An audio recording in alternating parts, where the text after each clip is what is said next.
एक भाई ने सवाल पूछा है कि डॉक्टर साहब दांत अगर पीले हो जाएं उसके लिए क्या करें। दांत अगर पीले हो जाएं तो उसका बेहतरीन इलाज केले के साथ दांत साफ़ करो। नबी सल्लल्लाहु अलैहि वसल्लम ने फरमाया अगर मैं अपनी उम्मत पे मुशक्क़त ना जानता तो मिसवाक को हर नमाज के साथ फ़र्ज़ कर देता।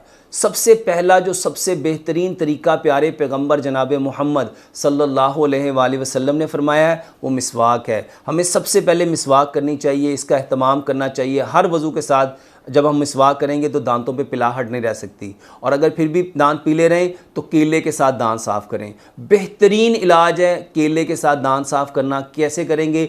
2 इंच का टुकड़ा केले का लेंगे, उसको मैश करेंगे, उसका पेस्ट बनाएंगे, ब्रश के ब्रसल्स के ऊपर लगाएंगे और उससे दांत साफ़ करेंगे। इसके अलावा आप हल्दी और सरसों के तेल को मिक्स करके उससे भी दांतों को साफ़ करें, बेहतरीन दांत साफ़ होते हैं। इसके अलावा बेहतरीन दांतों को साफ़ करने का जो तरीका है मेरे मोहतरम भाइयों, ये जो आम के पत्ते हैं, आम के पत्तों को अच्छी तरह मुंह में चबा के उससे दांत साफ़ करें, बेहतरीन दांत साफ़ होते हैं। और ये जो दांतों का पीलापन है इंशाल्लाह इसी से ख़त्म हो जाता है। नमक से दांत साफ़ करने से भी दांत बहुत बेहतरीन साफ़ होते हैं, दांतों का पिलाहट ख़त्म होती है, दांतों के ऊपर चमक आती है। लेकिन नमक कोशिश करेंगे कि हम पिंक हिमालयन सॉल्ट लेंगे, ये जो सी सॉल्ट है वो नहीं लेंगे।